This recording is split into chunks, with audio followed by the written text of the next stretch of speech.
Okay, magandang umaga po sa ating lahat. At ito po ang pagpapakilala ng ating isa sa mga speakers sa panig ng Seventh-day Adventist Reform Movement. Pastor Peter Kayuhin, siya po ay isang retired ministers ng Seventh-day Adventist Reform Movement. At siya ay tumatayo sa paksang ito, God's Remnant People at the Present Time. Ito po ay kanilang napagkasunduan at siya po ay nandito. Sa mga hindi po nakakilala sa kanya at sa mga nakakilala naman po, siya po ay isang dating membro ng SDA at sa kasulukuyan ay siya naging SDARM at sa kanyang kwento na po yun ng kanyang buhay. So yun lang po, maraming salamat at God bless po. Okay, una sa lahat, purihin ang Panginoon. Ako po ay nagpapasalamat sa Diyos sa pagkakataon na kami po ay nakapunta dito para sa isang maginoong talakayan, at ako'y nagpapasalamat na nakita ko si Brother James Lubrico. Ay naririnig ko na po yung kanyang pangalan nung nandun ako sa Mindanao. Nakapunta rin ako ng Visayas, pero ngayon pa lang po kami nagkita ng personal. At meron akong pinakaingat-ingatan na kanyang libro na sinulat. Sabi nga kanina, isa siyang writer. Okay. Yung Reasons of Faith. At kabisadong-kabisado ni Brother James. At salamat doon sa mga kapatid dito sa local church na ito na tumanggap, na pumayag na ito ay magiging venue ng isang maginoong talakayan. So, sumasang-ayon po ako na ang ating gagawin ngayon, hindi po ito debate, kundi ito isang friendly discussion, sharing of faith for mutual spiritual growth. Yan po mga kapatid. So, huwag niyo pong isipin na yun po ay magtatalo o parang patumbahan ng bawat isa. Eh, nakita niyo naman, medyo may edad na kaming dalawa, kung magpatumbahan pa kami, ay mahirap na yon. So, mag-present lang po ng bawat isa ng panampalatayanan, at kayo na po ng mga audience na nakikinig on both sides ang bahala na tumimbang. Pero pakiusap, huwag po kayong mag-away, dahil kami rin dito na speaker, hindi po kami nag-aaway. Okay, so patuloy po ang aking nais na i-share dito ay tungkol sa aming pinapaniwalaan dito sa Seventh-day Adventist Reform Movement na God's Remnant People at the Present Time. Okay, so hindi natin pagkakaila na ilabas na natin yung ibang mga claimants, kasi marami man namang claimants tungkol sa remnant, no? So, pag-usapan na lang natin dito sa dalawa. Kasi tayo naman ngayon ang naghaharap. So, ang una ay ang Seventh-day Adventist Church. Ang kanilang world headquarters ay nasa Old Columbia, Silver Spring, Maryland, USA. At ang panig po namin sa Seventh-day Adventist Reform Movement, ang world headquarters namin ngayon ay nasa Roanoke, Virginia, USA. At pareho po ito na dalawang organization na worldwide organization. Meron pong local churches, mission conferences, union conferences, at meron pong tig-iisa na general conference organization. Yan po mga kapatid. Ang kaibahan lang is nasa number of members. Dahil sa Seventh-day Adventist, over 20 million na po ang kanilang bilang. Ang ISDAM naman po, ang worldwide membership sa ngayon is just a little over 40,000. Wala pang 1 million. Okay? So, ganun po mga kapatid. So, yun po yung dalawa na claimants na pagtututukan natin dito sa titulo na kung tawagan is God's Remnant People. I-clarify ko lang po yung point dito mga kapatid. Nakikita nyo po dyan. From 1844 hanggang sa 1914 is pareho po, wala pong contention dito, wala pong issue dahil both sides ay nanampalataya po na the Remnant Church during this time, 1844 hanggang 1914 ay ang Seventh-day Adventist. So dito, Hindi po kami kumukontra doon. Agree po kami dyan. Ngayon, dito po, sa 1914 to 1918, during the war, nagkaroon po ng split sa hanay ng Seventh-day Adventist. At dito po, merong majority group na yon po yung Seventh-day Adventist, at ngayon po ang Seventh-day Adventist Reform Movement. So mula po ng after the war hanggang ngayon, dito na po yung nag-exist yung dalawang claimants. Dito na po pumasok yung Seventh-day Adventist Reform Movement na organize. Yung first organization ng kanilang union was in 1919, tapos naging na-organize sa General Conference noong 1925. At hanggang ngayon, yun po yung nagpatuloy po na isang worldwide church organization na ang legal name is Seventh-day Adventist Reform Movement.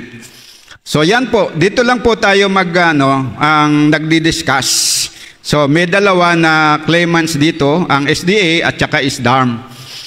So hindi rin na po natin pag-uusapan yung sa future, sa panahon ng Sunday Law. Sa panahon po ng Sunday Law, that is yet to be determined. Mahirap na mangahas ka na sasama kami yun. Paano kung babagsak ka pagdating dun sa time? So hindi po natin pahimasukan yung future dahil may nakahulan na meron talagang tatayo na remnant, pero ang issue doon is sino sino ang magiging talagang remnant doon. That is yet to be determined kung ano ang magiging stand ng Pero one thing is sure, yung magiging remnant at that time during the loud cry, kasi na-imposition po yon ng mark of the beast, ay siguradong yung manindigan at tumanggap ng silyo ng Diyos at hindi tumanggap ng mark of the beast, sila po ang mag-compose ng tinatawag natin na remnant at that period, future time. Okay. So, yan po, na-clarify ko kung saan po yung issue ng contention, kung alin dito sa dalawa, ang ISDARM, ang remnant. So, sa point of view ng ISDARM, is ganito. From the First World War to the present time, God's organized and acknowledged remnant church is the Seventh-day Adventist Reform Movement. Yun po ang humble na pananampalataya ng Seventh-day Adventist Reform Movement. Alam ko po na maraming hindi sumasang-ayon. Pero regardless po, sang-ayon man kayo hindi, is salamat sa pagkakataon na ako po ay makapag-present sa aming side. Mapakinggan lamang po ng mga kapatid, okay na po sa amin yun. Hindi namin kung ano man reason ninyo na hindi nyo tatanggapin, nasa sa inyo po yun. Just give us your ear, give us the opportunity to give you the reason of our faith. If you believe it or not, hindi na namin yun. Saklaw, hindi namin po kayo pipilitin na tanggapin at paniwalaan yung aming pinanaywalaan kung ayaw ninyo. Dahil meron naman po tayong freedom of religion. Okay. So, yan po mga kapatid. Yan ang sa point of view ng ISDARM. So, yun pong 2%, na makikita nyo doon na nagiging ISDARM, yun ang naniniwala po kami na remnant church at the present time. Okay, so ang presentation ko ay gagawin ko bilang pagsunod dito sa sabi ng 1 Peter 3:15 na be ready always to give an answer to every man that asketh you a reason of the hope that is in you with meekness and fear. Sisikapin ko po na I will make the presentation and give the reason of our faith with meekness and fear. So, I have no reason to be arrogant, mga kapatid, no? Dahil sino naman ako? Ako ay isang hamak lamang na makasalanan na iniligtas ng Diyos at nagpapasalamat po ako sa kanyang biyaya. Ayan, mga kapatid. So, ang objective po ng aking presentation is to show that the SDA Reform movement that was organized by the faithful minority of Seventh-day Adventists that were disfellowshipped from the church during World War I for their non-combatant stance is God's organized and acknowledged remnant church from the First World War to the present time. Ngayon, 2024, based on 4 evidences. So yung presentation ko will be, sa dalawang stand, will be on 4 points. Yung first stand will be evidence from history, and then the second point is evidence from prophecy. And then this afternoon, I will be presenting evidence from doctrine and evidence from the law of apostolic succession. So, yun po yung 4 platform na pinagbabasehan ng aming pananampalataya kung bakit kami po ay naniniwala na ang God's remnant people since the split during the First World War hanggang ngayon ay yung 2% na na-disfellowship at nagiging isdarm. Okay. So ang first evidence na aking gagamitin sa aking presentation to show that the SDA Reform movement is God's organized and acknowledged remnant church from the First World War to the present is the evidence from history. So, meron akong chart ditong ginawa, History of God's Remnant Church in the Christian Era, pero medyo malabo doon, no? Unfortunately, hindi kami nakagawa ng tarpaulin na nakaprint. So, ganun po yun. Nakikita po natin na yung Remnant Church dito sa kabuuan ng Christian Era, nagsimula po sa Apostolic Church. Na yun po yung inorganize ni Jesus Christ Himself. Yung Christian Church was actually the remnant church dahil yung nag-compose ng Christian Church na inorganize niya were the remnant from the Jewish church. Sila po yung remnant. At ito po ay dumaan, yung history ng remnant church po yan, tinayo ni Kristo, ay nagpatuloy po yan hanggang ngayon at dumaan po siya sa 7th period of time na kung tawagin sa hula, sa Revelation 2 and 3 is 7 churches. Yung 7 churches noon, ang pangalan represents 7 period of time na dadaanan po ng God's remnant people na mag-exist hanggang sa last time. Makikita nyo po doon yung kung paano na yung Christian church na remnant na inorganize ni Jesus ay nag-apostatize during the Pergamos period. Pagkatapos ay lumala yung apostasy doon sa Thyatira period at na-form yung papacy na nag-rule for 1,260 years from 538 hanggang sa 1798. At that time ay fully apostatized po ang papacy at ang tumatayo na iglesia ng Diyos at that time was yung tinatawag sa hula na Church in the Wilderness, na yun pong mga nagtatago na mga protestante dahil sila po ay inuusig ng majority na nag-apostatize. And then,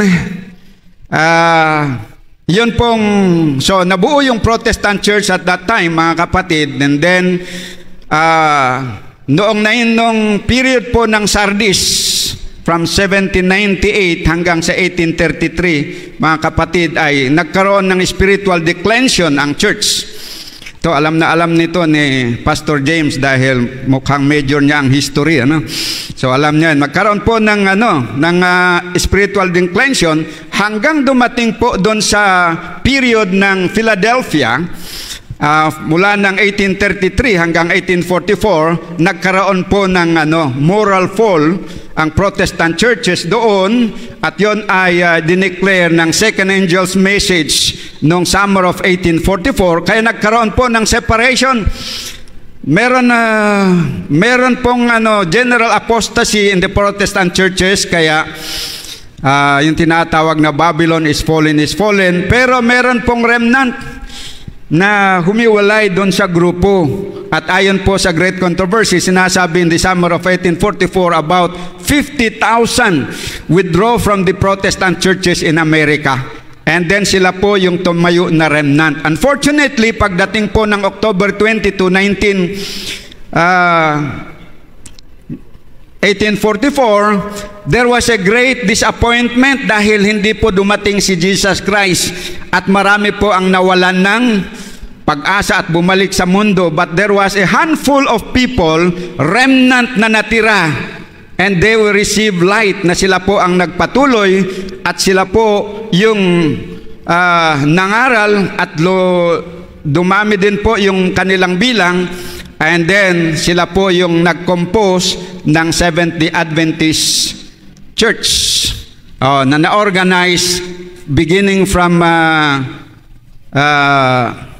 1860 at na-complete po yung kanilang organization ng General Conference 1863. So sila po yung tumayo na remnant at that time from 1844. And then ang nangyari po, dumating po tayo dito sa crisis ng 1914. During the war, nagkaroon po ng split or separation within the ranks of the Seventh-day Adventists, wherein minority na hindi sumama sa gira ay pinagtitiwalag sa iglesia, while the majority ay nag-iba po ng kanilang doktrina. Hindi nila nakayanan na itayo ang kanilang dating doktrina na huwag sumama sa gira ang mga Seventh-day Adventists. So yun po yung historical basis kung bakit merong ISDARM. Yan po mga kapatid, no? So, pag-usapan natin, ano ba ang bumubuo talaga ng iglesia ng Panginoon. Sa mata ng Diyos, ano ang kinikilala niya talaga na bumubuo ng kanyang remnant church o true church? Sabi ng Acts of the Apostles, page 11, paragraph 2, "From the beginning, faithful souls have constituted the church on earth. In every age, the Lord has had his watchmen who have borne a faithful testimony to the generation in which they live." So ganun po mga kapatid, no? Tandaan po natin, it is the faithful souls that is to constitute the church of God on earth. In every generation. In every generation, hindi po nawawalan ang Panginoon ng tinatawag na faithful souls. Although napakarami po ang mga nag-a-apostatize, nagbabackslide, humihiwalay na sa katotohanan at humihiwalay kay Kristo, pero meron pong napipreserve ang Panginoon na tinatawag na faithful souls, and they are the one that constitute His church in every age. Ano ang ibang tawag ng Spirit of Prophecy sa mga faithful souls? Okay. Ayon sa Prophets and Kings 466 at saka 560, ang another term for faithful souls ay the faithful remnant. Sa Acts of the Apostles naman, page 377, they are the remnant. Whether the faithful remnant or the remnant, iisa lang po yan ang tinutukoy. Mas mahaba lang yung isa, mayroong descriptive name na faithful doon sa remnant, whereas yung isa is walang descriptive name na nag-describe sa remnant. So the remnant. But yung mga faithful remnant, in every generation, in every age, those are the ones that constitute God's true church in that particular age. Okay. So ang tanong ay ganito. Ano po ang katangian ng faithful remnant? Kasi kung hindi natin alam ang katangian ng faithful remnant, Mangyayari po yan mga kapatid na apply tayo ng apply, kahit sino na lang ikinakapit natin yung faithful remnant, kahit hindi naman qualified. And actually ngayon, ang dami pong nagke-claim, not only ang Seventh-day Adventist, hindi lang ang ISDARM. Nagke-claim din yung ibang mga churches na sila yung remnant. Marami, even among the Protestants, marami pong nagke-claim na sila yung remnant church in the last days. Yan po. Pero ano po yung katangian nila? Kasi yung remnant church, they have a moral qualification. Wala kang moral qualification, no matter how much you claim na ikaw ang remnant o yung grupo mo yung remnant. But if you lack the definitive qualification, you cannot be acknowledged by God as His remnant church. You will only be a claimant ka lang.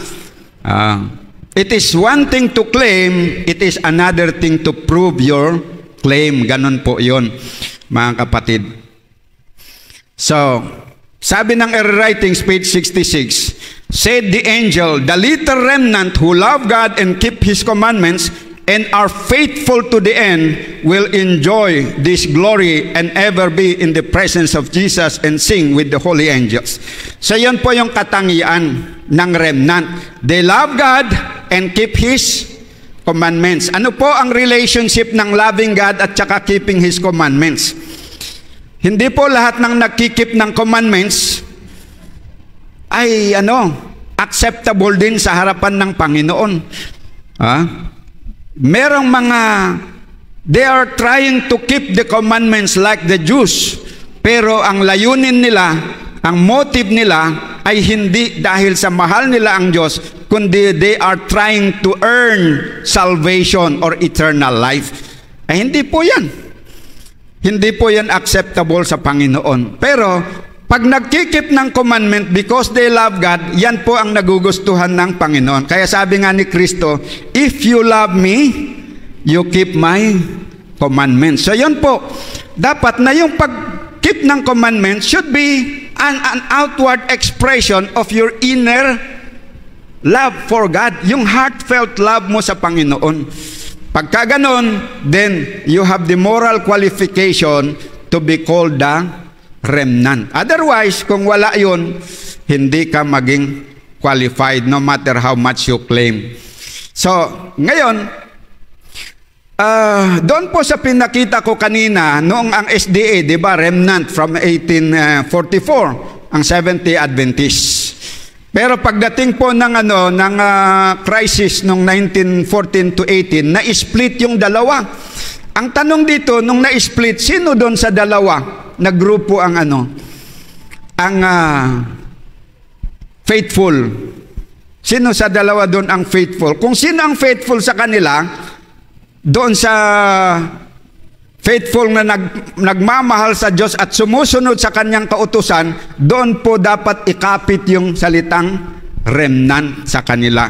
So from the point of view of this ISDARM, ay yun pong small minority na sometimes they are labeled as the 2% na sumunod sa kautusan ng Diyos out of their love for their Savior and Lord who created them and saved them from eternal death, ay yun pong non-combatant minority.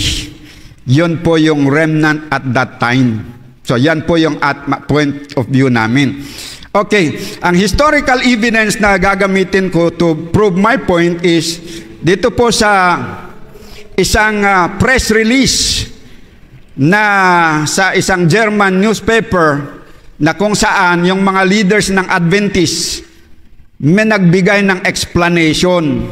Sila, hindi ito sa side ng 2% ang nagsasabi dito. This is from the side of the majority. Sabi nila, at the beginning of the war, our organization was split into 2 parties.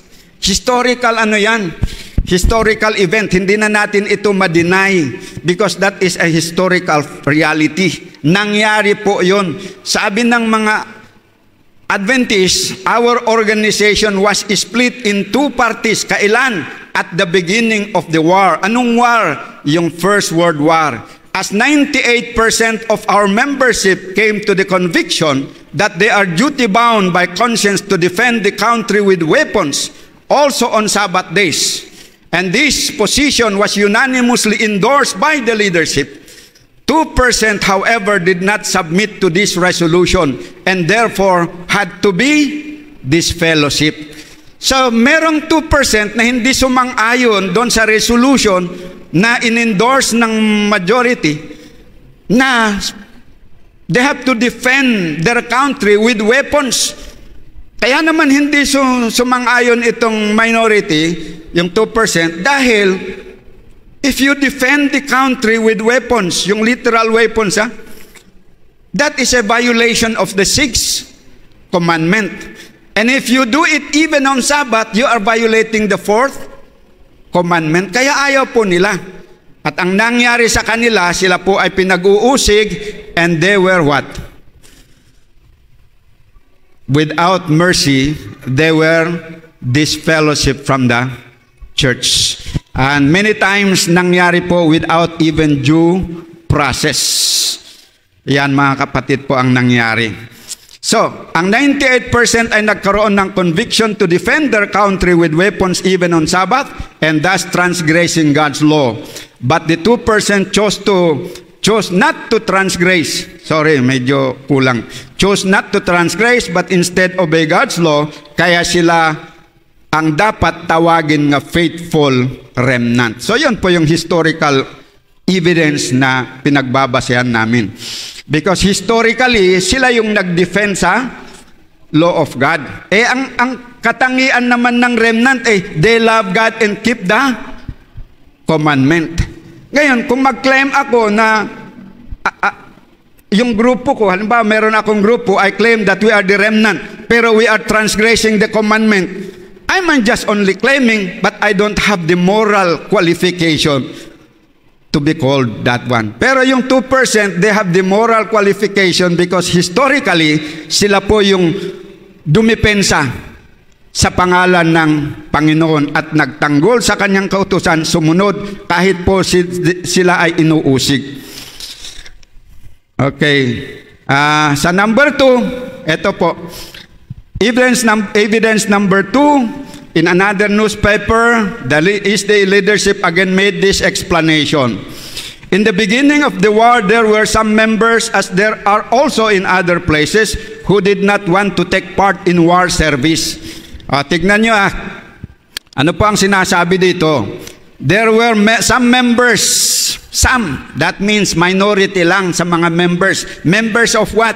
Members of the SDA Church. Ano po ang kanilang pinaninindigan na prinsipyo? Who did not want to take part in war service. Okay, they started to spread around their foolish ideas in the congregation. Ang term ng writer dito, foolish ideas daw ng some Adventist yun, yung huwag sumali sa gira. Sa kanyang point of view, foolish idea yun. Pero sa point of view ng mga who did not want to take part in war, they are just trying to obey God rather than man. Sa Acts chapter 5 verse 29. And then sabi dito, they were admonished by the church. Anong church? SDA Church. But because of their obstinacy, ang meaning ng obstinacy is fixedness in their resolution, hindi mababago yung kanilang resolution na huwag talagang sasali ng gira, they had to be put out. That means they have to be disfellowship. Ayan po yung historical na nangyari. For they become a threat to internal and external peace. Yan po yung reason. So yung faithful remnant, they were disfellowship. Ano ang tinayuan po ng faithful na Adventist dito? They did not want to take part in war service, which is correct. Ngayon, kung sang-ayon kayo doon sa idea ng iba na foolish yung idea na yon, that's for you to decide. Hindi namin pakikialam yun. Pero sa aming point of view, particular sa akin mismo personal, sa akin, that is not a foolish idea. That is a correct idea. Ha?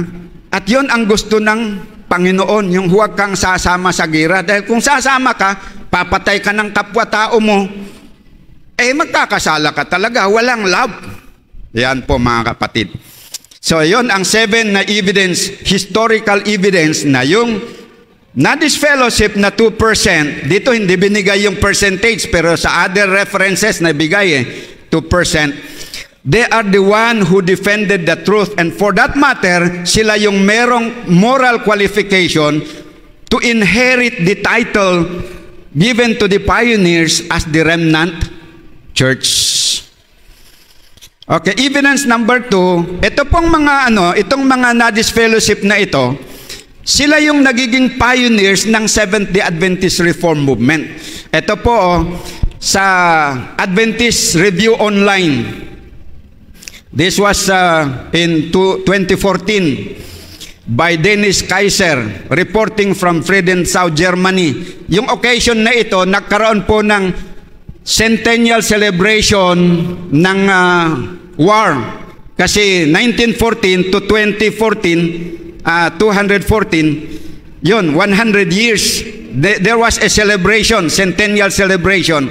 At sabi dito, 100 years after World War I created a split among German Seventh-day Adventists that remains to this day. The church, 2 unions in Germany have apologized for the combative stance taken by the church leaders during the war and for the treatment of dissidents who left to create the Seventh-day Adventist Reform Movement. So ang sabi dito, they left to create the Seventh-day Adventist Reform Movement. Pero they left, bakit po? Because they were disfellowship. Wala po silang choice They were disfellowship. So anong gagawin mo? 29 minutes. Okay. Okay, salamat sa paalala. So yan po mga kapatid ang third na evidence namin.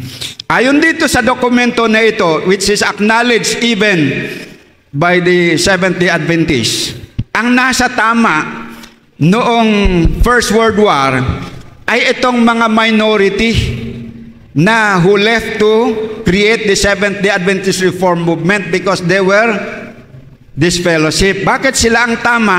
Kasi sila yung nanatili na ipinagtanggol nila yung original position ng SDA Church na original doctrine na non-combatant. Na ang idea ng non-combatant means non-participation in war, na huwag kang sasali sa gira. Ayan po yung original na Whereas, yung pong kasama nila, yung majority, ano ang position na kinuha nila? Combative stance. Combatant po yung kanilang position doon. Kaya, sino kaya ang sumunod doon sa sumunod sa original doctrine? Yung majority na combatant o yung minority na non-combatant? Historically speaking, common sense lang mga kapatid, ay natural lang na yung mga non-combatant ang sumunod sa will ng Panginoon. Kaya sila yung proper and reasonable, logical na dapat tagapagmana ng titulo na remnant church na ibinigay ng Diyos sa Seventh-day Adventist nung ito ay maitatag noong 1860 to 1863 as the Seventh-day Adventist General Conference. Sila po yung nagpatuloy doon. Okay. So, yan. So, ang tanong dito mga kapatid is, alin dito sa dalawa ang sumunod sa mga utos ng Diyos at angkop na tawagin na faithful remnant? Dito po sa minority na 2% na na-disfellowship at saka yung majority na nanatili sa church organization na yung 98%. Alin dito sa dalawa? Okay. Yung natural, the majority, they claim na sila pa rin yung remnant. On the ground na majority sila. Pero dito naman sa side ng Islam is we honestly believe na yung faithful remnant ay dapat ikapit dito sa minority na 2% na hindi sumama sa gira o hindi naglapastangan sa kautusan ng Diyos. Okay, yan po mga kapatid. Okay, tuloy natin ha. Evidence na yung historical evidence number 4. Ito ay isang declaration by a Lutheran minister. Kasi alam niyo, yung doon, yung pangyayari na yon, it's not a local event. That is an international event. Nalaman po yan sa mga tao. And there is one who gave his unbiased opinion, sabi niya, sinulat niya ito noong 1915, September 21. Since the beginning of the war, there has been a division among the Adventist people. Yung Adventist dito, tinutukoy Seventh-day Adventist. During the period of the war, the majority wanted to see the fundamental teachings set aside. Ano yung fundamental teaching na sinet aside nila doon? Na ang mga Seventh-day Adventists ay hindi dapat sumama sa gira on the ground na ang pagsama sa gira is a violation of the law of God, and it is contrary to the teachings of Jesus Christ. The others asked that the sanctification of Saturday be allowed them even in these times of stress. The opposing faction finally brought about the disfellowshipment from the organization of the followers of the original principles of faith. So, di ba? Ang normal situation, yung mga hindi sumusunod sa principles of faith, yan ang dapat matiwalag, di ba? Agree ka, di ba? Ayun. Pero very abnormal yung nangyari dito. Kung sino pa yung sumunod sa principles of faith, sila pa ang tumiwalag. At yung lumabag, sila yung nagtiwalag doon sa sumunod. This is a historical fact. Hindi ito, sabi ng Bisaya, tumo lang. Hindi yan tumo lang mga kapatid. Okay. So evidence number 5, testimony of the former GC President Elder C.H. Watson. Sa kanyang circular letter, ito po, there was in Germany and those other countries concerned a minority of our believers. Minority of the Seventh-day Adventists, kasi our believers who refused to follow the leadership of Conradi and others in combatant participation in the war. So meron dito, ang European Lead Division President at that time was Conradi, L.R. Conradi. Okay. Ngayon, as a leader, he influenced through his leading position, naka-influensyahan niya yung majority to take a combatant position and they participate in the war. Pero merong minority na hindi sumunod doon sa leader. Na ayaw nilang sumama sa gira. These were subjected to much suffering at the hands of their government because of their stand. Pinag-uusig sila. Pero this is again a historical reality mga kapatid. So sino ngayon sa dalawang grupo dito ang dapat tawagin na remnant? Yung sumang-ayon kay Conradi at sumama doon sa gira?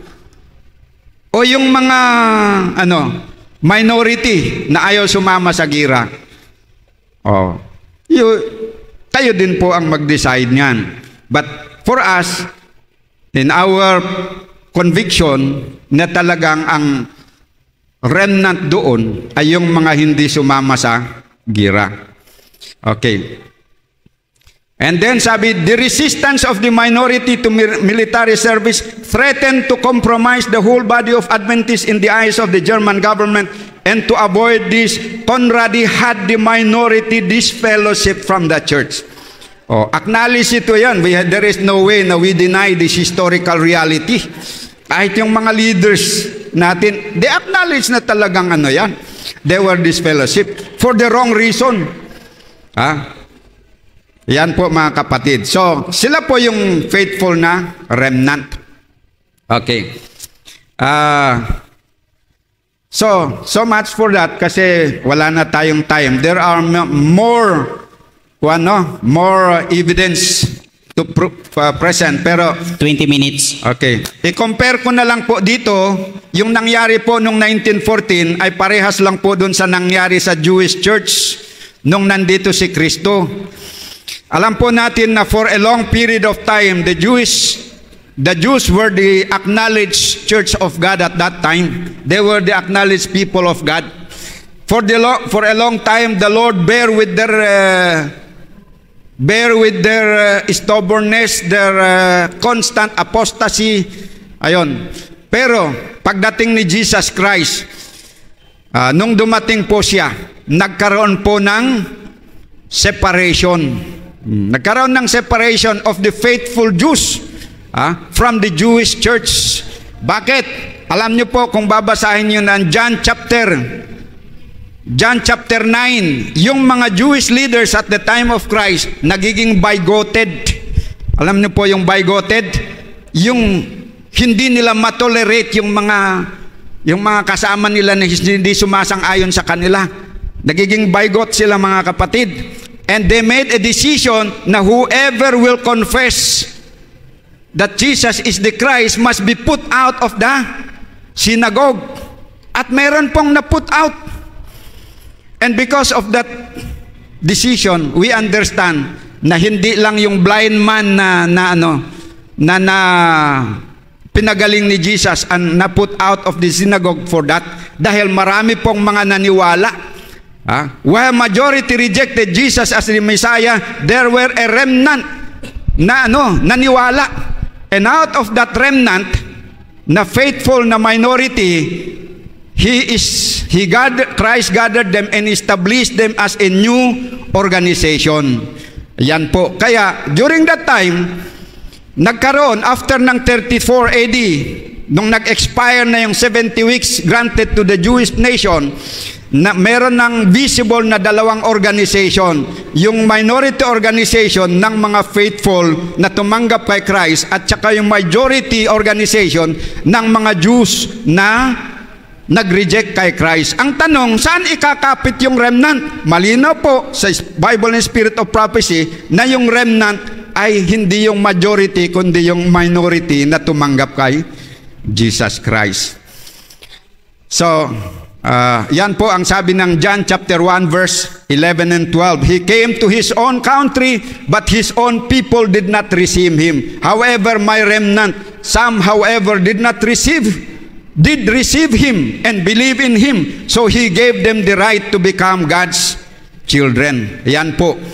At sabi ng 376 ng Acts of the Apostles, notwithstanding Israel's failure as a nation, there remained among them a godly remnant of such as should be saved. At the time of Savior's advent, there were faithful men and women who had received the gladness and the message of John the Baptist. And sila po yung nag-compose ng Christian church. When the early Christian church was founded, it was composed of these faithful Jews. And they are called the remnant. Acts of the Apostles, page 376. Yan po. Ganun lang po yung pattern na nangyari. Merong historical precedents na nangyari at the time of Christ doon sa pangyayari noong First World War. Kaya yun po yung mga evidence why we came to the conviction na yun pong faithful minority na nanatili po sa katotohanan, doon dapat ikapit yung word na remnant church. Okay. So much with the historical evidence. Medyo finorgo ko na yung ibang mga slides just to accommodate the time. Dito tayo sa second evidence na aking gagamitin sa aking presentation to show that the SDA Reform Movement is God's organized and acknowledged remnant church from the First World War to the present time. Evidence from prophecy. So, ang separation that took place in the rank of 70 Adventist people noong 1914 to 18 war crisis ay nangyari bilang katuparan ng hula ng Spirit of Prophecy ni Ellen G. White. Okay, noong 1913 ay meron pong inuhula si Sister White na magkakaroon ng crisis before us. Sabi niya, at ito po ay mababasa sa TM 514. Okay? Men of clear understanding are needed now. God calls upon those who are willing to be controlled by the Holy Spirit to lead out in a work of thorough reformation. I see a crisis before us, and the Lord calls for the laborers to come into line. It turned out na yung crisis po yun, ayon sa understanding ng SDA leaders, at that time, sinusundan lang naman natin yung understanding nila, which is correct naman. Okay, sa isang pamphlet na pinamagatang The Gift of God's of Prophecy in the Seventh-day Adventist Church na sinulat ni W.A. Spicer sa page 58 under the subtitle Forewarning of a Great Crisis ay may nasusulat na ganito: something great and decisive is about to take place. That was the awakening message that came before the outbreak of World War I. Just as one illustration of ways in which it was sought by the gift of prophecy to forewarn of crisis to be met, we may well speak of the council that preceded the Great War crisis of 1914 to 18. So bago nangyari yung gira, nagbigay na si Sister White ng based sa kanyang vision na merong crisis na mangyayari. May hula na. And then nangyari, just a year after, nangyari po yung crisis na yon. And it turned out na yung crisis ay World War I crisis. Okay, yan po. That is acknowledged by leaders of SDA, including ISDARM. Okay. Prophecy 2, so hindi lang yung gira ang nakahula, pati yung separation that will take place in the rank of SDA ay nakahula din. Volume 6, page 400. As trials taken around us, both separation and unity will be seen in our ranks. Some who are now in 1900 ready to take up weapons of warfare will, in time of real peril, in time of actual war, make it manifest that they have not built upon the rock. They will yield to temptation, and they will yield to temptation. Okay. For brevity, wag na nating basahin yung mahaba na statement. Basta merong nakahula dito na mangyayari na separation and unity will take place in our rank. Anong rank yun? Seventh-day Adventist rank. Okay. Yung weapon of warfare, maraming interpretation yan. Yung literal weapons of warfare, meron naman yung hindi literal na binangbanggit na weapons of warfare. Merong spiritual application yan. Pwede pa rin yung bang katotohanan at panalangin, that is also considered as what? Weapons of warfare. Pero, yung context po dito sa volume 6 is literal talaga na weapons of warfare. So, at nangyari po ito partially, nangyari po, natupad ito na mayroong talagang katuparan ng hula na may separation and unity na nangyari in the rank of Seventh-day Adventists as predicted in 6400. At yun na nga po, binasa natin yung historical na record na at the beginning of the war, our organization was split into two parties. 98% sumama sa gira, 2% ang sumunod sa kautusan ng Diyos. Ayan.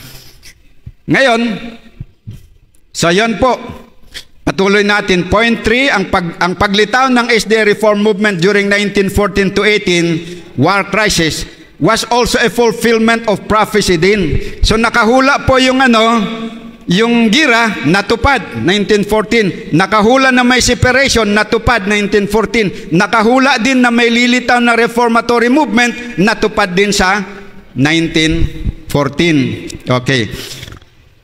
So, yung unang punto kanina, itinatag na natin na yung crisis before us points to the war crisis in 1914 to 18. Ang ikalawa ngayon na point ay yung sinasabi na men of clear understanding are needed now. God calls upon those who are willing to be controlled by the Holy Spirit to lead out in a work of thorough reformation. So, may panawagan po na mag-lead out ng thorough reformation. And then, natupad po yan. Kasi ayon sa vision, merong nakita ni Sister White sa vision na may tutugon doon sa call of reformation. Kaya sabi niya, TM 514, there seemed to be a great movement, a work of revival going forward in many places. Our people were moving into line, responding to God's call. So may nagresponde sa panawagan ng reformation, revival and reformation during the crisis. Okay. At yan po ay natupad doon sa reform movement na nag-arise during the war doon sa Europe, na kinakatawanan po o isinagawa ng 2%. Kaya praise the Lord. Ayan po mga kapatid. Yung mga specification ng hula na nakita po doon na natupad sa karanasan ng mga 2% na na-disfellowship. Okay, halimbawa, ang sabi ng hula doon, a great movement, a work of revival going forward in many places. Ibig sabihin, magkakaroon ng revival and reformation, not only in one place but in many places. Natupad po yun sa karanasan ng mga natiwalag. Because yung disfellowshipment na nangyari, hindi lang po yun sa Germany. It happened in 16 countries. So many places po yan. Yan po mga kapatid, na kung saan yung mga nanindigan sa katotohanan, ang nangyari po doon, they were disfellowship.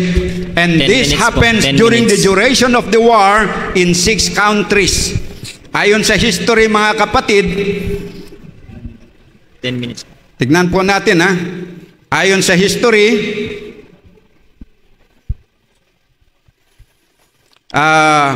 History of the Seventh-day Adventist Reform Movement and IMS, page 14. Ganito po ang mababasa.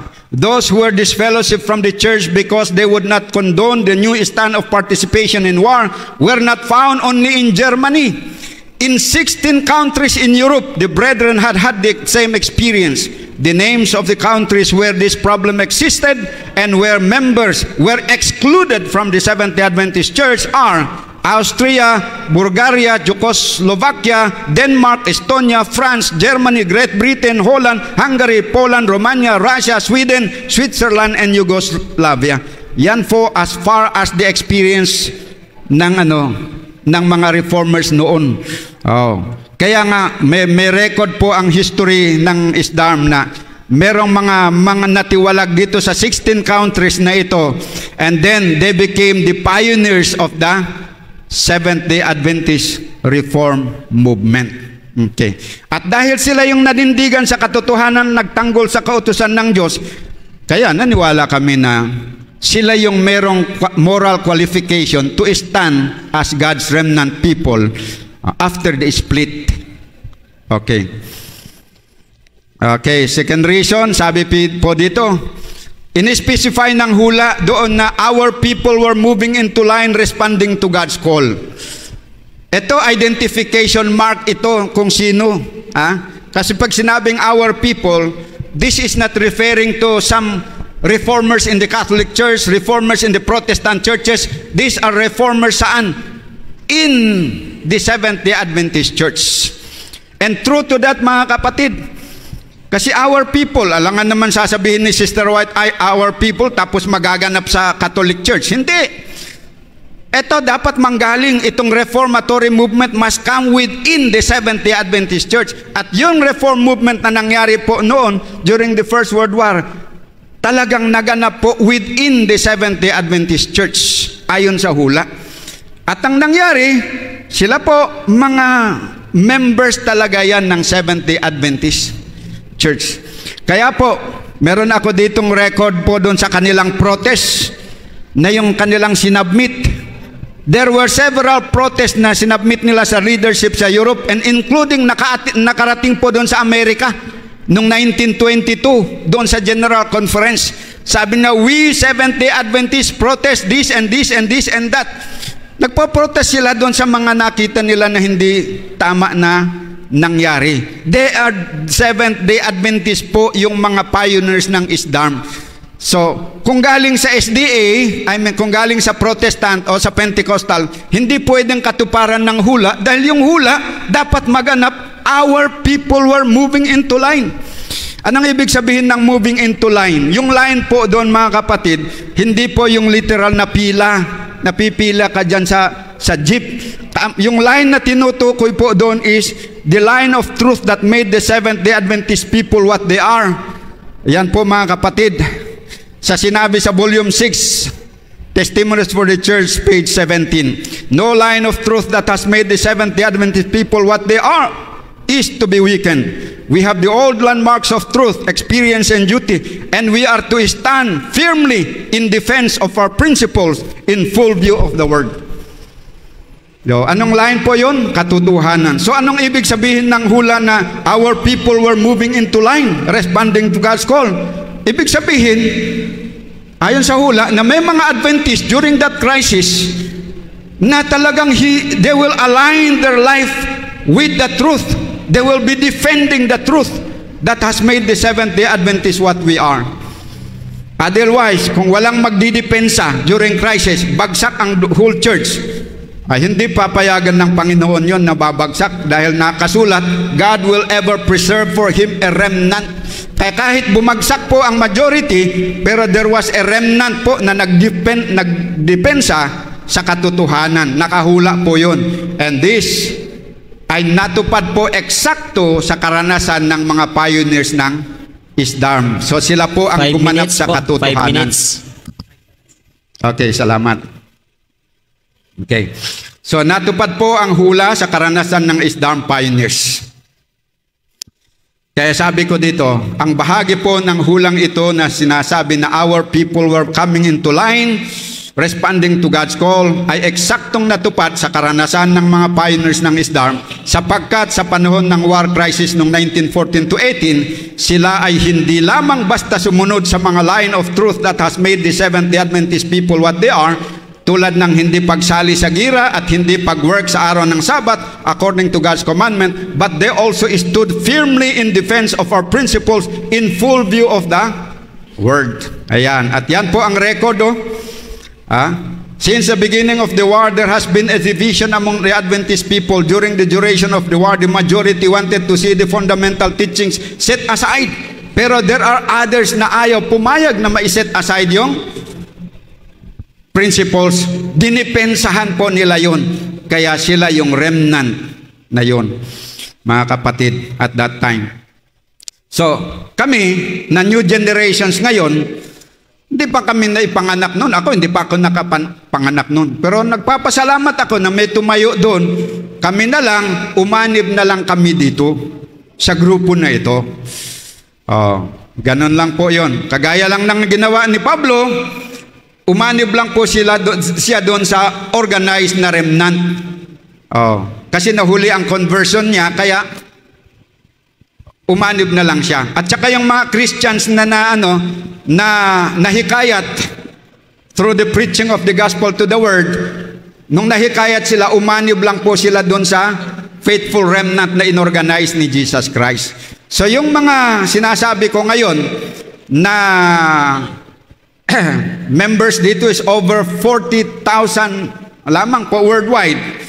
Most of them umanib na lang po doon sa dati na mga nanindigan sa prinsipyo ng Diyos na ibinigay sa kamay ng Seventh-day Advent. Umanib lang sila doon sa remnant, mga kapatid. Kaya ngayon, yan po ang nangyari. Okay, and then sabi pa dito, may hula pa na isa, Selected Messages, page 403. We are to raise the banner on which is inscribed the commandments of God and faith of Jesus. Obedience to God's law is the great issue. Let it not be put out of sight. We must strive to arouse church members and those who make no profession to see and obey the claims of the law of heaven. During po ng crisis na yon, ang tumupad dito sa prinsipyo na ito na who raised the banner which is inscribed the commandment of God and the faith of Jesus and obey the law. 2 minutes. Ayun pong yung 2%, yung mga reformers na natiwalag, sila po yung tumupad dito. Kaya, sila ang dapat lamang na merong moral qualification to stand as the remnant church. Tapos, ayon pa sa dagdag pa sa hula, sinasabi doon na yung mga tao na ito, they are what? Controlled by the Holy Spirit. Hindi mo nga naman talaga matatayo ang ganon crisis pag hindi ka controlled ng Holy Spirit. Dahil biro mo yan, papatayin ka, isasalang ka sa katakot-takot na pag-uusig. Kung wala ang Holy Spirit sa iyo, talagang hindi mo makakayanan yan. Pero bakit nakayanan ng mga faithful SDAs noon na minority group, kahit mamatay sila, ay hindi talaga sila mapilit na lumabag because they are controlled by the Holy 1 Spirit minute. according to prophecy. Kaya yan po mga kapatid. Kaya in conclusion, ang ganito, alin ang tumupad sa prophecy ng TM 514 at 515 ukol sa nakita ni Sister White sa pangitain na great movement, a work of revival going forward in many places as our people moving into line responding to God's call? Is it the minority is it the majority na lumabag o yung minority na sumunod? We honestly believe na batay sa patutuo ng history at prophecy, ang SDA Reform Movement ay lumitaw noong First World War bilang katuparan ng hula ng TM 514-515. Nagawa ng 2% ang pag-lead out in a work of thorough reformation sapagkat they were willing to be controlled by the Holy Spirit. Therefore, the ISDARM is the only church that has the moral qualification to stand as God's remnant people at the present time from World War I to the present. 1. Time's up. Thank you very much po. Tamang-tama po na binasa ko lang yung concluding remark at magandang umaga po sa inyong lahat. So much po Pastor Peter Cayuhen from Seventh-day Adventist Reform Movement sa iyong isang oras na presentasyon. At ngayon naman po ay dadako po tayo sa 30 minutes na pagtatanong at sagot. Okay, Brother Peter, ready ka na po ba sa ating pagtatanong? Yung mic niyo po. Okay? Pwedeng paki-flash po. Ako po muna yung unang magtatanong. Magandang umaga po sa lahat, mga kapatid.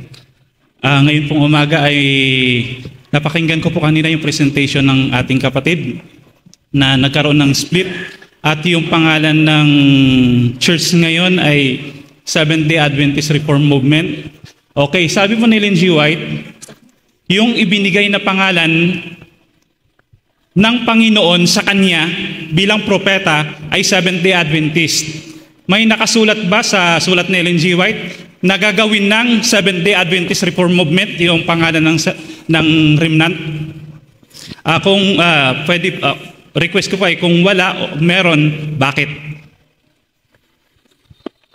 Sagot.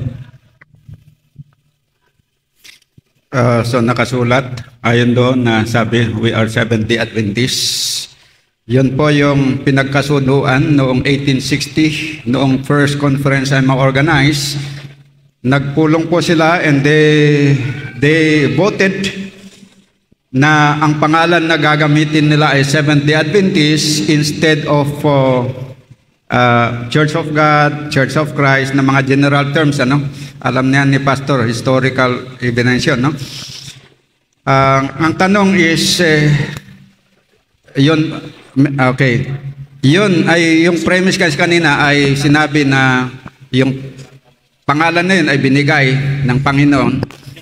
Hindi po natin, ang Islam po ay hindi tumatanggi sa pangalan na Seventh-day Adventist. In fact, incorporated po yan sa pangalan na Seventh-day Adventist.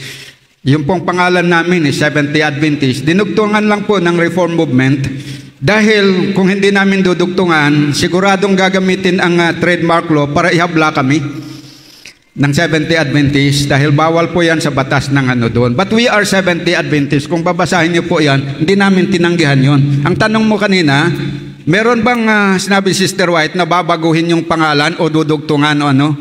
Ay wala naman pong sinasabi na pwedeng dugtungan. Wala din pong sinabi na nabasa ko na hindi pwedeng dugtungan. So walang mababasa na dudugtungan o babaguhin, wala din namang mababasa na bawal na dugtungan. Yan po ang aking sagot. Sangayon po sa rules kanina, isang tanong, dalawang follow-up. Okay. So mayroon pa po akong dalawang follow-up na tanong. So paki-flash nga po, kapatid. Sabi ng ating kapatid kanina ay walang iniutos ang Panginoon na magtatayo ng Seventh-day Adventist Reform Movement. So sino ang nagtayo sa kanila? Sangayon po sa kanilang website sa ISDARM ay we were able. So sino po yung sangayon po ba kayo na walang utos yung Panginoon na magtayo kayo ng ISDARM, kundi kayo lang yung nagtayo nito? Walang utos ang Panginoon. Ano ba yung tanong? Walang utos sa Ellen G. White writing na magtayo ng ISDARM. Sang-ayon ba ako na walang utos na magtayo ng ng ISDARM? Ang sagot ko po dyan, mga kapatid, yung magtayo na mag-organize, yun ba ang point mo? Mag-organize? Okay.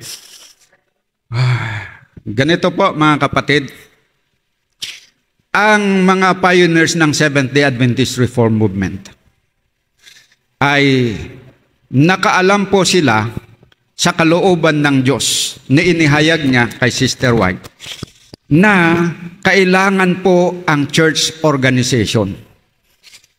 At dahil sila po ay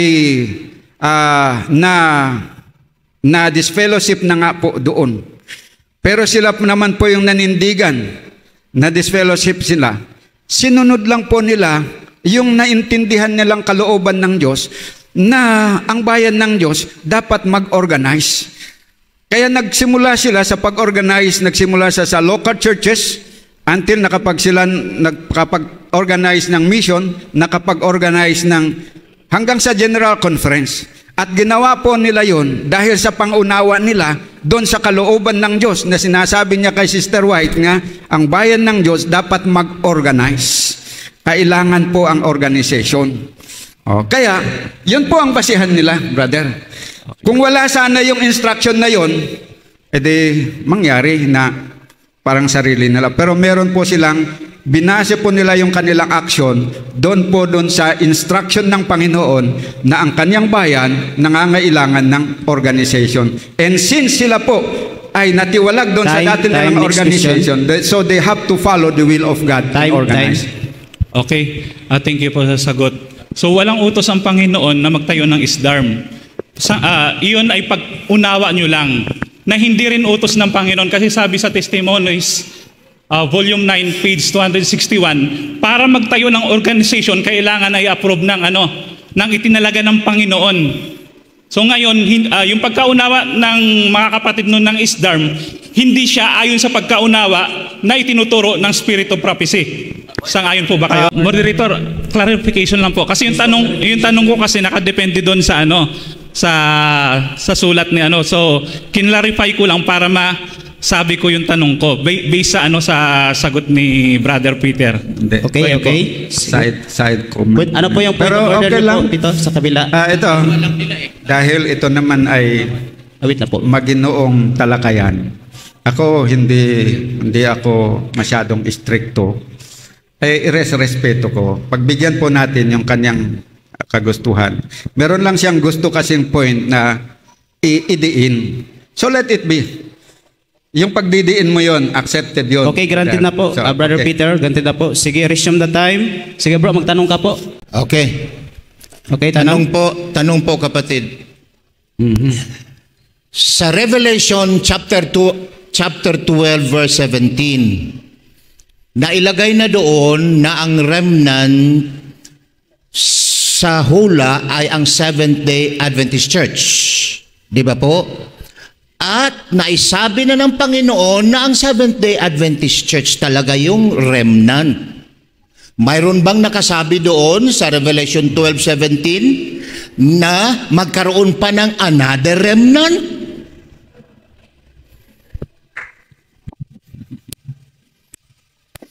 Okay, sagot po Brother Peter, 2 minutes. Una, hindi po ako sang-ayon doon sa premise niya na nakalagay daw po sa Revelation 12:17 na ang remnant ay 70 Adventist. Wala po akong nabasa doon, kapatid, na doon sa Revelation 12:17 na ang remnant church ay 70 Adventist. So, I will not endorse that premise. Okay. This is not anymore a question because this is just an answer to your hindi sang-ayon. No, ikaw ang nagsabi kanina na ang Seventh-day Adventist Church ay remnant. At yun ang sabi ni Ellen G. White, ang Seventh-day Adventist Church ay remnant. Ngayon, pupunta na ako sa question pangalawa. Hindi mo nasagot ang una, ha? Number 2. Dahil po ay naging covenant na po ng Diyos ng Seventh-day Adventist Church ay remnant doon po pa sa Revelation 12:17. Sa Psalm 89:14, hindi na mababago ng Diyos yan. Ang Seventh-day Adventist Church, siyang remnant. Wala nang ibang remnant. Kung mayroon mang maging remnant, ay hindi totoong remnant yon. Tanong, kayo ba itong totoong remnant na nagsanga sa totoong remnant? Kayo ba ito? Sagot po, Brother Peter. 2 minutes. Meron ka pong 2 minutes sa pagsagot.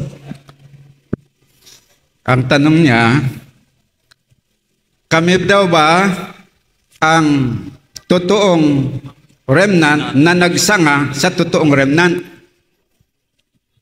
Tama po yung tanong? Malinaw?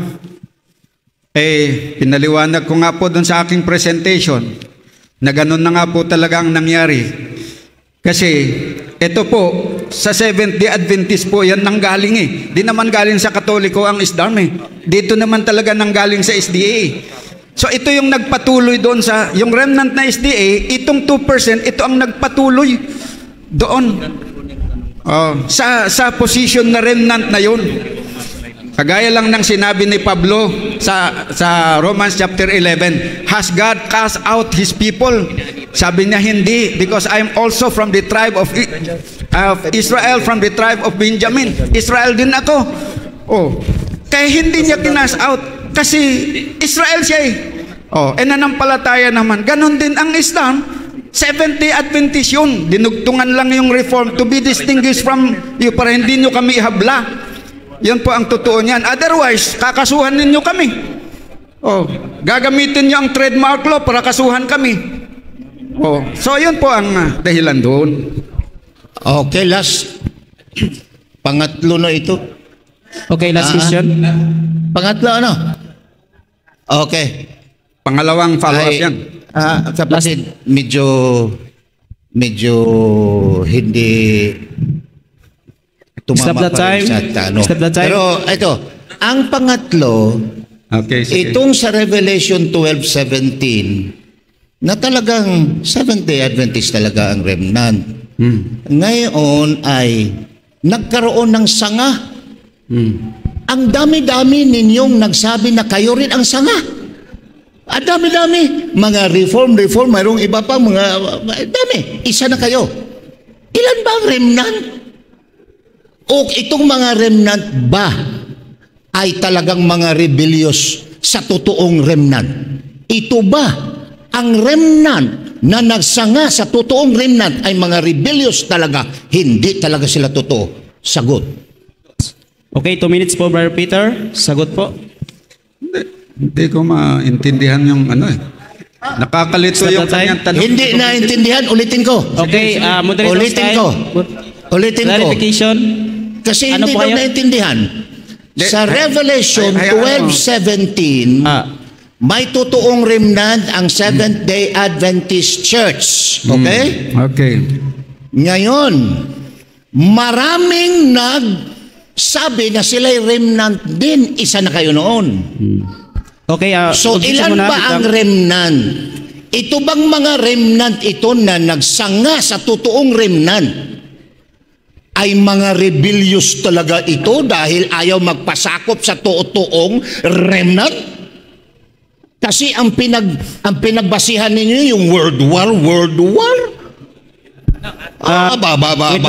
Moderator's time. Hindi yan kay Kristo. World War yan. Bakit nagsanga kayo? Hindi kay Moderator's time. Kristo. Moderator's Mga time. rebellious ba talaga kayo? Yan po, brother pakitingin po.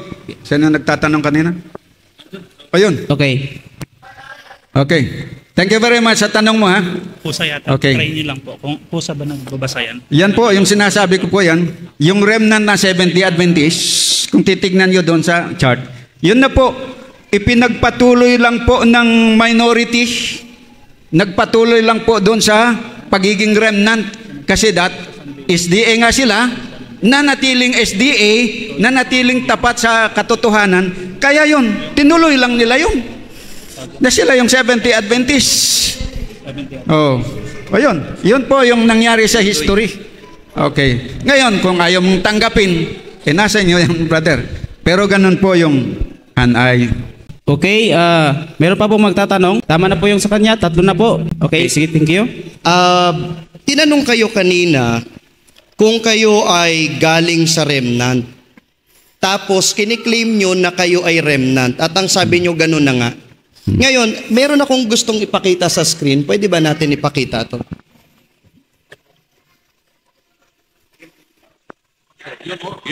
Ayun, yun. Stop the time. Ayan, yun. Ayan yung gusto ko ipakita. Okay, so ito yung question ko.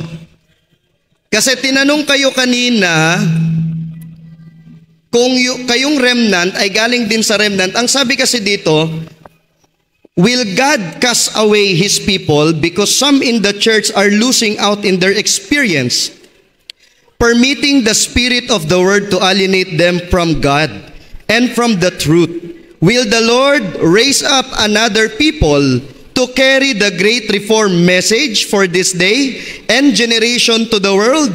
Ang sabi po, nay, verily. Yung word na verily dito ay makikita natin doubtlessly or honestly, hindi na daw magkakaroon pa ng ibang magdadala ng Great Reform Message, kundi yung nagdadala na nung present ng 1893. Ang tanong, saan kayo dyan? Okay, maraming salamat po. Brother Peter, may 2 minutes ka pong sasagot. Saan kami sa? Saan kami po? Saan kayo po dyan? Sa? Saan kami sa? Uulitin Okay. ko po ba yung tanong? Okay. Okay, sige. So, will God cast away His people Yes. because some in the church are losing out in their experience, permitting the spirit of the word to, ano yan? To alienate them from Yes. God and from the truth? Will the Lord raise up another people to carry the great reform message for this day and generation to the world? Nay, verily. Yes. Nasaan kami? Yes. Dito. Oo. Saan kayo dyan? Nandito kami doon sa people of God. People na of hindi God. na-cast out. Okay. Kung Kung kayo tignan mo yung... Okay. Tika. Ako magpapaliwanag. Sige, sige. May 1 minute Sabi ako, sir. dito, will God cast away His people? Yes. Oh, hindi. Sino ba yung people niya? Yung people niya, yung mga sumusunod sa kanyang kalooban. Ika-cast out ba niya? Hindi. Kaya doon kami sa people of God, binasa ko nga, present ko nga kanina, we are Seventh-day Adventists. Hindi naman kami Katoliko, hindi naman kami Protestante. Kami yung people of God, pakita mo nga dito sa screen. Okay. Yun na nga doon, tignan niyo yung pattern, yung sinampol ko na ginamit ko. O dito yung Jewish church, di ba? Ayun, nagpatuloy yun, faithful. Sabi ni Pablo, yung faithful na yun, sila yung continuation ng Israel. Sila nagpatuloy na remnant. Okay. So in the same manner, yung faithful remnant na minority, Seventh-day Adventist yun eh. They are God's people. Hindi naman sila another people eh. Ano yung sabi doon sa quotation? Kukuha ba ng i-cast out ba niya at kukuha ng another people? Hindi. Yung people na dati, yun na yung dati naman na people of God, yung mga nagiging member ng ISDARM eh. So hindi sila other people na na-raise up. They are the same people, of God na nagpatuloy doon sa katotohanan. Time. Next question. Okay, follow up po. Sabi ninyo dati, yung dati ang nagpatuloy. Yung text na binasa ko po ay dated ng 1893. Okay. Yun po ba ay Seventh-day Adventist Reform Movement o Seventh-day Adventist ngayon? Na-present ko na nga po doon. Ibalik nyo nga yun. Okay, sagot. 2 minutes. Okay. Diba yun? Yung binasa mo 1893, yan ay sakla po yan ng period from 1844 to 19. Mr. 14. Moderator, Okay, so yon po yun. Doon po yun. Mr. Moderator, okay lang pong... Stop the time. Teka. Ang question ko po kasi ay yung pong nakasulat po sa Review and Herald, September 12, dated 1893. Na ang sinasabi po dito, wala nang iba pang lalabas, kundi, wala na eh. Sabi dito will the Lord raise up another people to carry the great reform message for this day and generation to the world? Ang sabi, nay, verily, hindi daw. Kaya ang tanong ko, kasi dito ako nagbe-base, ang tanong ko, kung wala na, ang sabi kasi magpapatuloy. Therefore, Okay, ang tanong. kung 1893 yan, wala pang SDARM. Okay. So, Okay na dito po yan? tayo, ibalik nyo yun, It's just a matter of analysis answer. naman sa statement eh. Balik na yung kanina, doon sa quotation. Kasi ang mangyayari, it's just ang tawag dito, yung statement po yon, hindi po namin kinokontra yan. Sinasang-ayunan po natin yung statement, tama po yan. So, yun po. Malinaw naman po doon, saklaw pa rin po doon sa sinasabi namin na ang Remnant Church from 1844 to 1914, Seventh-day Adventist. Yo. So, hindi namin yan kinokontra. Wala po kaming issue dyan. Kaya nga ang issue, kung ibalik natin, ibalik mo yung sa akin, yung sa PowerPoint ko. Kaya nga, ang issue dito is, etong nangyari, that is a historical reality already. Na hindi nangyari ito noong 1893, nangyari po yung split noong 1914 to 18. Na yung Seventh-day Adventist na dati na people of God, na split into two parties. Kaya ang tanong dito, sino ang may moral qualification na mag-inherit doon sa pangalan ng remnant? Yung mga lumabag o yung sumunod? Yun lang po ang issue doon eh. Kasi sila nga yung nakapasok na silang lahat doon sa people of God noong 1893. Okay, people of God silang lahat. Ngayon na-split sila, nagiging dalawa, two parties na. Okay. Ngayon, parang lumalabas na aalisan nyo yung karapatan ng 2%. Seventh-day Adventist naman, dati namang member yan. It is not from another Time na group po, of time people. po. Next question po, last. Kaya yun ang issue natin na Time na po. i-resolve ngayon, hindi yun. Next question. So, Last, ayan po, okay. ang 12. Okay, Saan time kami? na po, time na po. Okay. Saan kami nung Next 1893? question. Doon Time na po po, sa time na po. Seventh-day Adventist. Time na Okay. po. Sige, next question. Okay, so ibig sabihin, hindi pala kayo yung magko-continue na yan. So ito ngayon ang tanong ko. Kung hindi kayo yan, yung bang nasa baba kayo, babasahin ko po. And yet, there are some misguided individuals, one here and one there, who put forth this claim, believing that the mantle of leadership has fallen upon them and that they are chosen to head a new movement. They are merely following in the steps of the enemies of this message who have existed through the years. Kayo po ba yan? Malinaw po na hindi po kami yan. Tignan ninyo basahin natin. And yet there are some misguided individuals, one here and one there, who put forth this claim, believing that the mantle of leadership has fallen upon them and that they are chosen to head a new movement. Hindi po kami yan. Yan, nangyari po yung mga tao yan noon sa panahon na yun, noong 1860, noong panahon na yun. May mga tao na gayon na misguided. Hindi po kami yan. Wala pa nga ang Islam noon eh. Wala pa yun. Yung mga misguided na yun, hindi po yung 2%, kasi yung 2% hindi po sila misguided. Those are different people in the past. So huwag po, kung tanong mo, kami ba yun? Hindi po kami yan. Next question. Sige. Sige po. Okay, next. Ayan, kalma lang, kalma. Sige. So, ang aking question naman ay doon sa presentation mo kayo na Brother Peter, ay sinabi mo doon na yung faithful, doon dapat ikakapit yung remnant. Ang tanong ko, sino magdidetermina kung sino ang faithful, tao o Diyos? Okay, 2 minutes ang sagot. Para Peter. Kasi sabi mo, yung remnant sa faithful. Sino ang magsasabi kung sino ang faithful? Diyos o tao?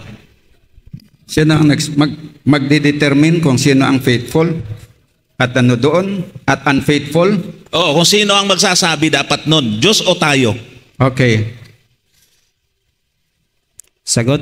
Ang Diyos, ang pangunahin na dapat magsabi kasi siya ang mas nakakaalam in and out ng isang tao. Yan. Pero, ang tao, makapagsasabi din, batay doon sa kanyang nakikita. Kaya nga, kayo nga, marami akong nakikita mga Adventist na sinasabi na ang mga Islam daw unfaithful eh. O, Okay. o di ba? O, ngayon, ibig sabihin, ang tao pwede nang makapagsabi. Iyon. O, ngayon, sinasabi yung unfaithful kami. Oh, follow up na. Oh, pero ayon din sa mga binasa natin, sabi yung majority naging unfaithful. Yan. Okay, follow up. Okay, sige. Merong lumabas sa inyo kasi sabi nila, hindi kayo faithful. Eh di tama rin pala sila. Kasi umalis sa inyo yung IMS, di ba pa? Eh di pwede pala yun.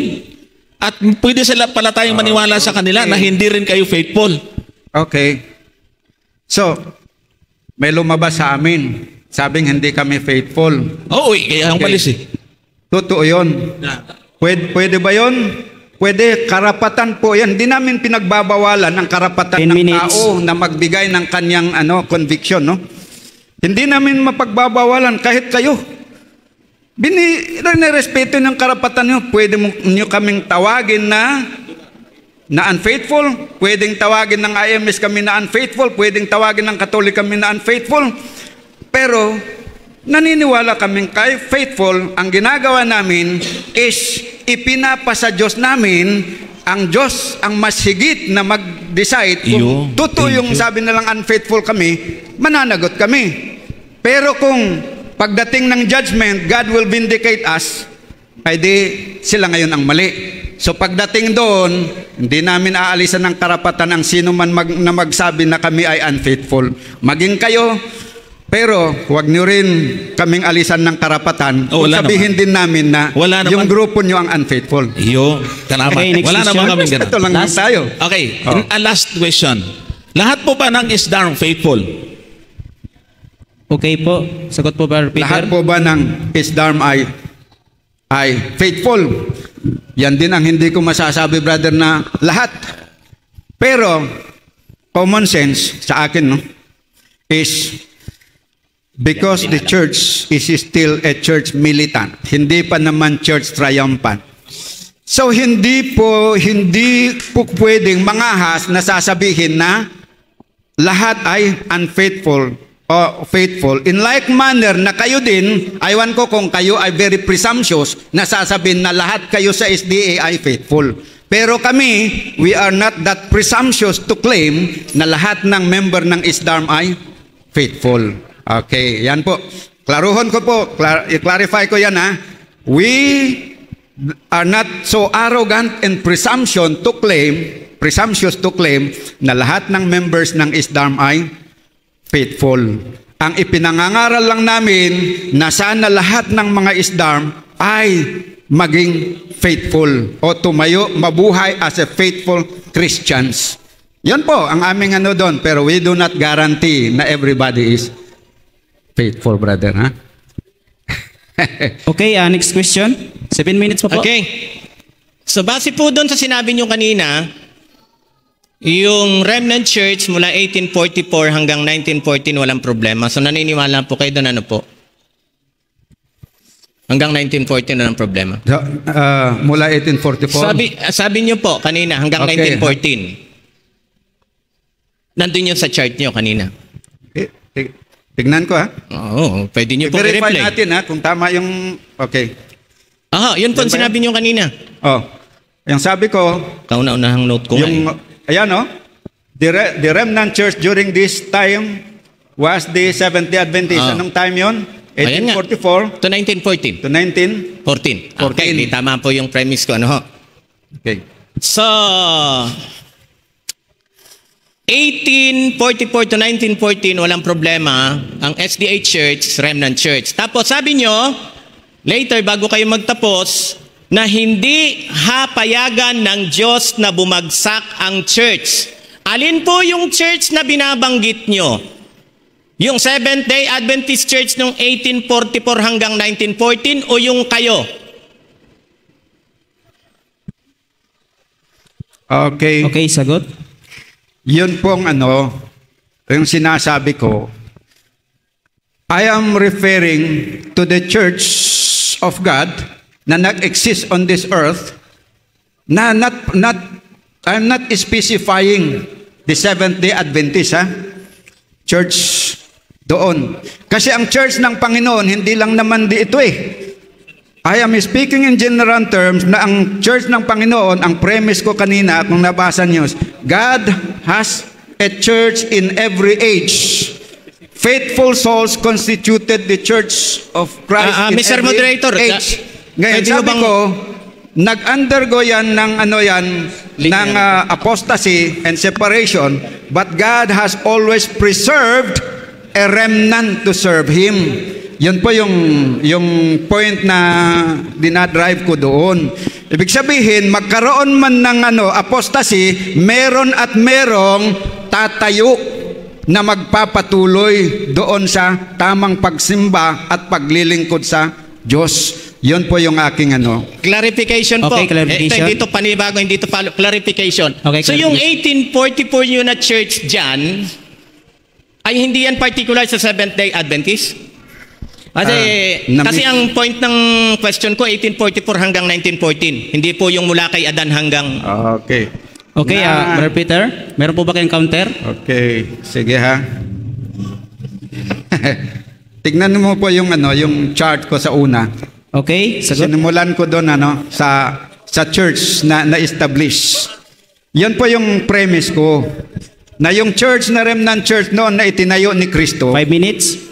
Although nakaranas yan ng mga apostasy, pero meron at meron in every generation, meron at meron ang mga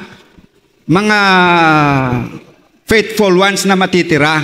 So yon, kaya nga pagdating naman doon sa 1844, yan ang bayan ng Diyos, SDA, pero nagkaroon ng apostasy based on history, pero meron namang 2% na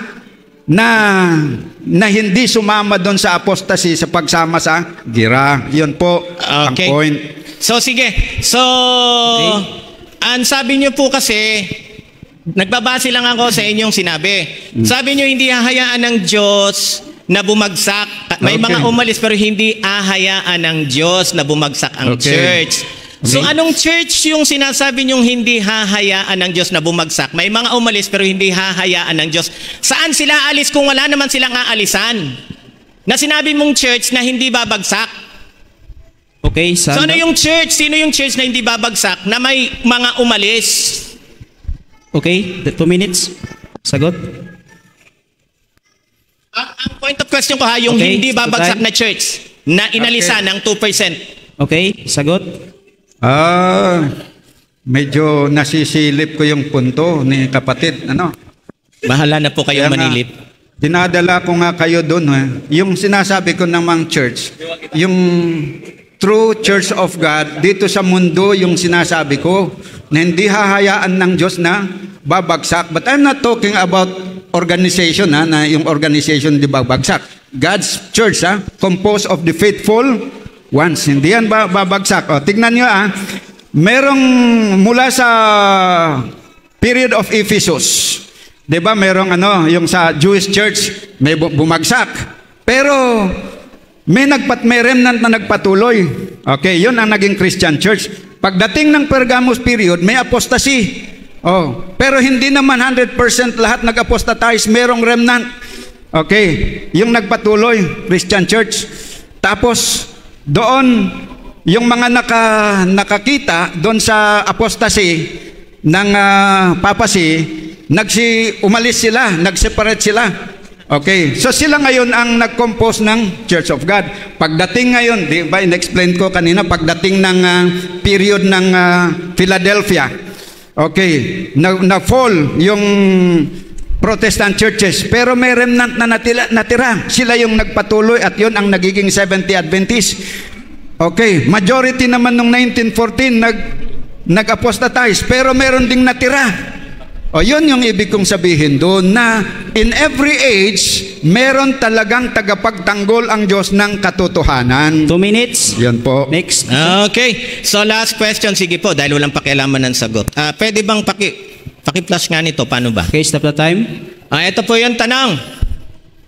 Pastor, ang tanong, sabi dyan, remnant is Seventh-day Adventists who formed this organization. Andyan po yung ano po yung remnant ang binabanggit? Seventh-day Adventists. At sinabi pa ni Mrs. White, in clear terms that the prophet John speaks of the remnant or the last church as those who keep the commandments of God and have the testimony of Jesus Christ. Ayan po ha. Ang sabi po doon sa Seventh-day Adventist. Kayo po ba yan o yung 1844 na inalisan nyo? Okay, sagot.